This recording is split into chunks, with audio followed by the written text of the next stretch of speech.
أهلا بيكم في حلقة جديدة بنتعمق فيها في موضوع بصراحة شائك ومثير للجدل. هل الكنيسة القبطية في مصر بتمارس نوع من السلطة الأبوية المطلقة على حياة الناس؟ أهلا بيك. دي فكرة منتشرة قوي فعلا. جدا، ولدرجة إن في ناس بتعتبرها خلاص حقيقة مسلم بيها، إن الواحد في مصر لو مسيحي لازم ياخد إذن الكاهن في كل تفصيله في حياته. وهي دي الصورة النمطية اللي المصادر اللي معانا النهاردة بتحاول تفككها، يعني بترجعنا لورا عشان نفهم جت منين أصلا. بالظبط، مهمتنا هنا إننا نعرض الكلام اللي في المصادر دي، نفهم السياق، نشوف وجهات النظر المختلفة اللي فيها عشان نكون فهم أعمق للموضوع ده. تمام. بعيدا عن الأحكام المسبقة والتصورات الجاهزة. حلو قوي، خلينا نبدأ الرحلة دي. وأول حاجة لفتت نظري في المصادر دي إن الحكاية دي مش بتاعت النهاردة خالص. خالص. المصادر بترجعنا لزمن بعيد شوية، فترة الاحتلال البريطاني لمصر. فترة الاحتلال. بالظبط، وقتها كان منطق الاحتلال واضح. أي كيان قوي ممكن يوحد الناس أو يقاوم لازم يتفكك. ومين كان الكيانين دول في مصر وقتها؟ كانوا مؤسستين كبار جدا وليهم وزن شعبي ووطني كبير: الأزهر الشريف والكنيسة المصرية. الاتنين كانوا صوت مهم للمصريين. أكيد. وده طبعا ما كانش عاجب الاحتلال، يعني وجود قوة زي دي بيقلقهم. وهنا القصة بتبدأ تاخد شكل تاني بقى. المصادر بتتكلم عن خطة استهداف للكنيسة، بس مش بالسلاح. لا، مش بالسلاح المباشر، بحاجة المصادر بتسميها حرب فكر وتشكيك. حرب فكر وتشكيك.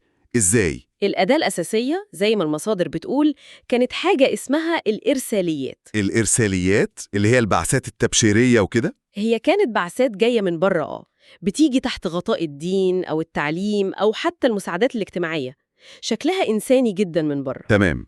لكن التحليل اللي في المصادر دي بيقول إن الهدف كان أعمق من كده بكتير. كان سياسي في المقام الأول. سياسي إزاي؟ محاولة لاختراق الكنيسة من جوه، ضرب وحدتها، زعزعة ثقة الناس فيها وفي قيادتها وحتى في إيمانهم نفسه. نقدر نقول كانت زي أداة قوة ناعمة كده. ممكن نقول كده.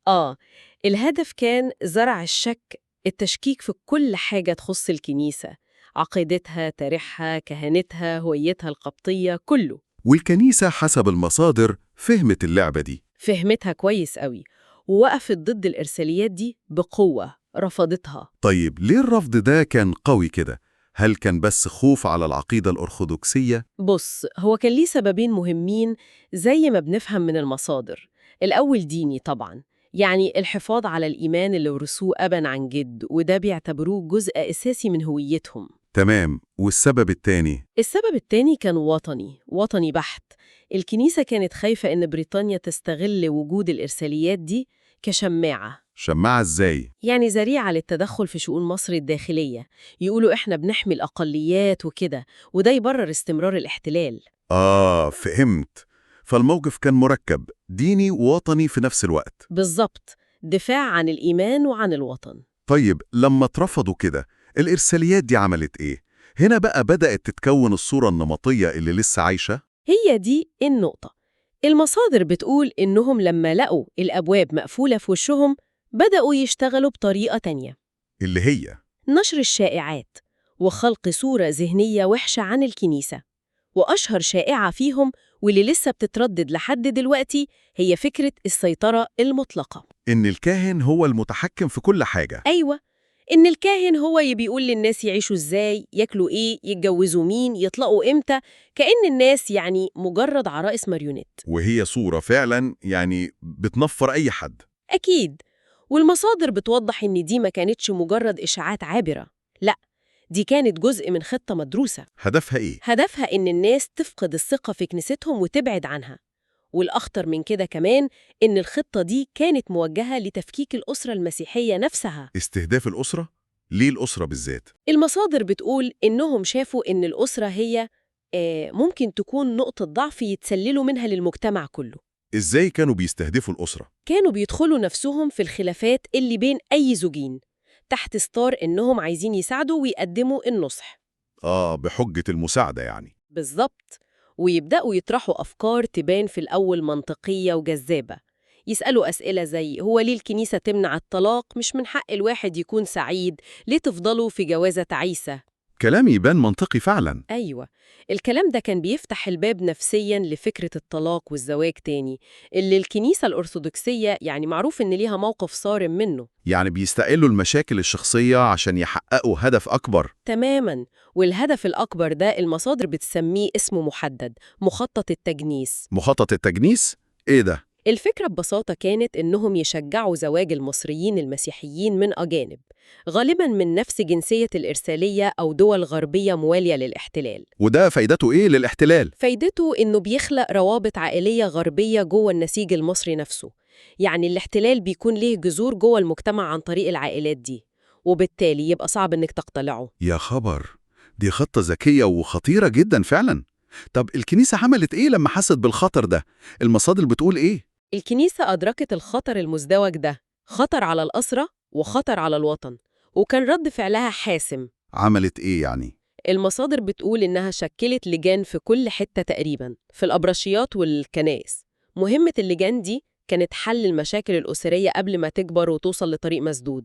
يعني زي لجان مصالحة كده؟ بالظبط، اللجان دي بتقعد مع الزوجين، تسمع لده وتسمع لده، تحاول تصلح بينهم. الهدف الأساسي كان الحفاظ على الأسرة. وهنا بقى أكيد الرواية المضادة اشتغلت تاني، استغلت الإجراءات دي. بالظبط كده.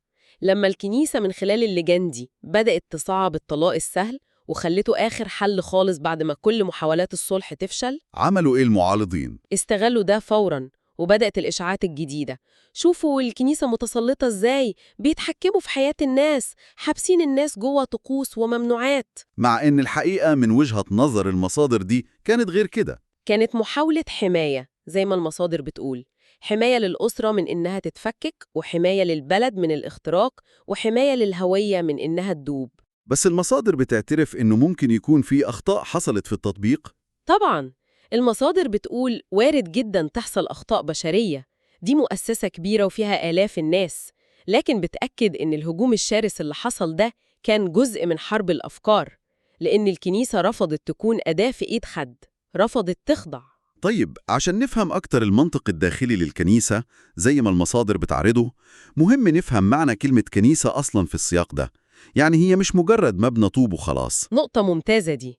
المصادر بتأكد جداً على إن الكنيسة في المفهوم الأرثوذكسي هي أولاً وقبل كل شيء جماعة المؤمنين. جماعة المؤمنين. أيوة، هي زي عيلة كبيرة ممتدة، ليها أب روحي وليها نظام داخلي متوارث عبر الأجيال، والنظام ده مش هدفه السيطرة، هدفه الحفاظ على روح الجماعة دي وترتيبها. وهنا بقى بيجي دور الأب الكاهن.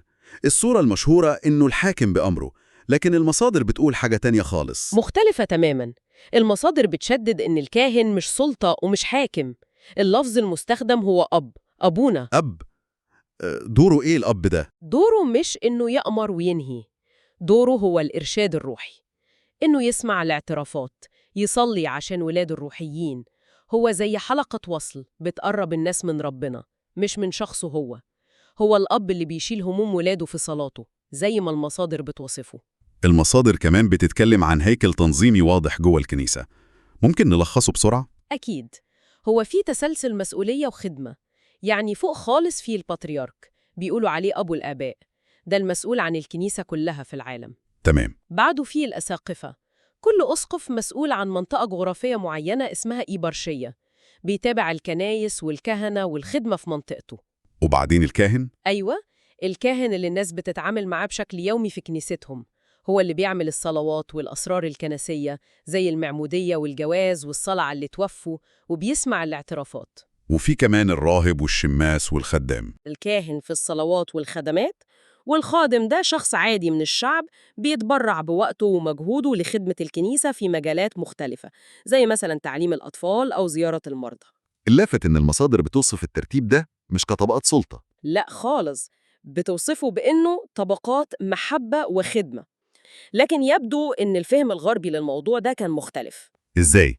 المصادر بتشير أن الفكر الغربي، خصوصاً اللي كان جاي مع الإرساليات أو متأثر بيها، شاف الترتيب ده كهيكل سلطة هرمي زي أي مؤسسة غربية، في قمة وقاعدة ورجال دين بيحكموا الناس. وده تجاهل للطبيعة الخاصة للعلاقة دي. تجاهل تماماً الطبيعة العائلية والروحية للعلاقة، علاقة الأبوة والبنوة، اللي المصادر بتعتبرها هي سر قوة الكنيسة دي وصمودها آلاف السنين.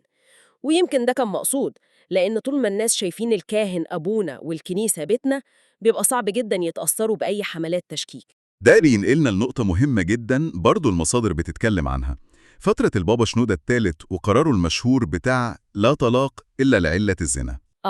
القرار ده بالذات دايماً بيتاخد كمثال على تشدد الكنيسة وتسلطها، يمكن أشهر قرار بيستخدموه في الحجة دي. لكن المصادر اللي معانا بتحطه في سياق مختلف؟ بتحاول تحطه في إطار أوسع بكتير، مش مجرد قرار ديني وخلاص، بتحطه في سياق اجتماعي ووطني معقد كانت مصر بتمر بيه وقتها. إيه هو السياق ده؟ مصر وقتها كانت بتشهد تغيرات اجتماعية كبيرة قوي، كان في ظاهرة هجرة، كتير من الشباب والرجالة بيروحوا يشتغلوا في دول الخليج. فترة السفر الخليج دي؟ أيوة، ده خلى الأب يغيب عن الأسرة فترات طويلة قوي، والأم هي اللي شايلة كل حاجة تقريباً، فنشأ جيل جديد بعيد شوية عن الأب، مفهوم الأسرة نفسه بدأ يتغير عنده. تمام. المصادر كمان بتتكلم عن وجود مخطط تفكيك ناعم للأسرة المصرية بشكل عام في الفترة دي، مش بس المسيحية. الدولة نفسها كانت حاسة بالخطر ده، الأسرة ما بقتش هي الكيان المقدس الثابت ده، بقت أقرب لشكل اجتماعي ممكن يتغير ويتفك بسهولة. فقرار البابا شنودة حسب التحليل ده ما كانش مجرد تشدد ديني؟ لا، كان أقرب لرد فعل على خطر اجتماعي كبير، ده اللي بتطرحه المصادر. يعني كان نوع من الحماية؟ بيشوفوه كنوع من الحفاظ على قدسية الزواج، مش مجرد عقد اجتماعي ممكن نفسخه بسهولة، لا، ده عهد قدام ربنا لاحترامه وقدسيته، كان محاولة لتثبيت جذور الأسرة في وقت كانت الظروف الاجتماعية بتهددها، يعني دفاع عن النسيج الاجتماعي المصري كله. بس هل ده معناه إن الباب اتقفل تماماً قدام أي حد عنده مشاكل؟ لا خالص، المصادر بتوضح إن الكنيسة حتى مع القرار ده ما قفلتش الباب، بالعكس، أسست وطورت فكرة المجالس الأسرية أو لجان المصالحة دي فكل كنيسة تقريباً. يعني إيه اللي بيحصل في المجالس دي؟ يعني قبل ما أي حد يفكر في الطلاق كحل لازم يروح المجلس ده الأول. المجلس ده بيكون فيه كهنة وخدام متخصصين وممكن أطباء نفسيين كمان، بيقعدوا مع الزوجين يسمعوهم كويس، يناقشوهم، يصلوا معاهم، يحاولوا يلاقوا حلول تانية. الطلاق بقى هو آخر حل ممكن بعد ما كل محاولات الإصلاح تكون فشلت. يعني نقدر نقول إن اللي ممكن حد يشوفه من بره تسلط ومنع، المصادر بتقدم تفسير داخلي ليه إنه كان حماية وتنظيم؟ بالظبط، حماية وتنظيم للأسرة في مواجهة تغيرات اجتماعية وثقافية كبيرة جدا، محاولة للحفاظ على مفهوم البيت والعهد في زمن كانت الفردية بتزيد والأفكار اللي بتهون من قيمة الروابط الأسرية بتنتشر. وده بيوصلنا للسؤال الأخير والمهم يمكن، ليه الصورة النمطية دي عن تسلط الكنيسة لسه موجودة بقوة لغاية النهاردة؟ ليه الإشاعة دي مستمرة؟ المصادر بتقدم تفسير لده برضه، بتقول إن أي مؤسسة ليها تأثير حقيقي ودور فعال في المجتمع هتفضل دايماً هدف للهجوم والتشكيك. طبيعي يعني. الكنيسة المصرية بتاريخها الوطني الطويل ده ودورها الاجتماعي اللي لسه بتلعبه في مساندة الناس خصوصاً وقت الأزمات، هي بتمثل قوة وتجمع ما ينفعش نتجاهله.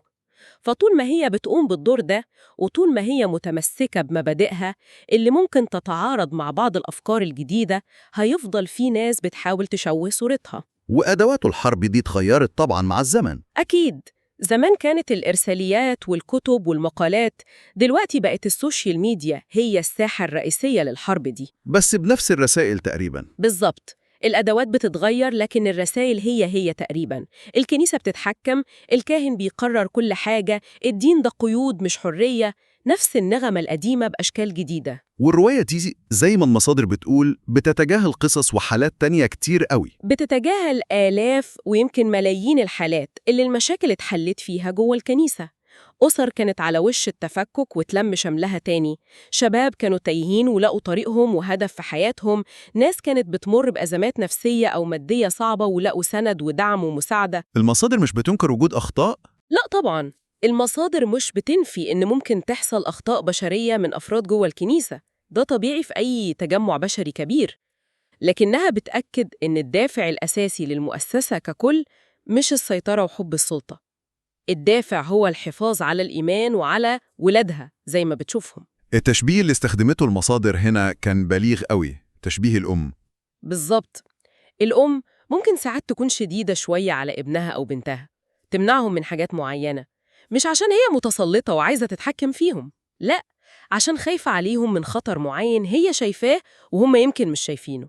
فاللي يشوف من بره ممكن يفسرها غلط. أيوة، اللي بيشوف الموقف من بره ممكن يقول دي قيود وتحكم، لكن الابن أو البنت اللي عايش التجربة دي ممكن يكون حاسس بالأمان والحماية والرعاية. طب والخلاصة اللي المصادر دي عايزة توصلها في النهاية إيه؟ إن الكنيسة من وجهة نظر المصادر دي مش ضد الحرية ولا ضد التفكير النقدي، لكنها ضد إن الحرية دي تتحول لفوضى تهدد كيان الأسرة والمجتمع، وضد إن التفكير النقدي يتحول لتشكيك هدفه بس الهدم والتدمير. وبتفكرنا بدورها التاريخي. بالظبط، بتفكرنا بدورها التاريخي كجزء أصيل من نسيج البلد دي. وقفت مع الأزهر ضد الاحتلال، وقفت مع الشعب في كل أزماته، وبتحاول تفضل سند لكل واحد محتاج بغض النظر عن دينه إيه.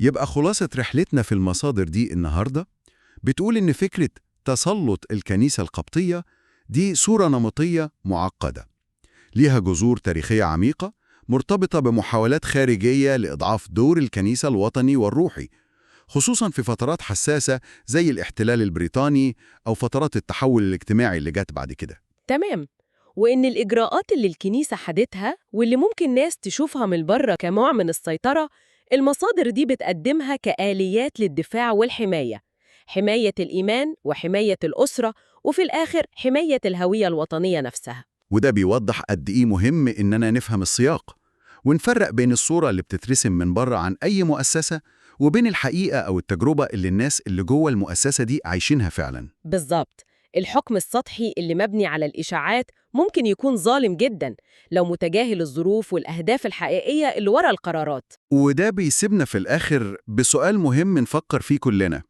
لما نتعامل مع أي رواية منتشرة عن أي مؤسسة ليها تأثير في حياتنا سواء دينية أو سياسية أو اجتماعية، إزاي نقدر نميز بين اللي بنسمعه أو بنقراه عنها وبين حقيقة تجربتها وتأثيرها على أرض الواقع؟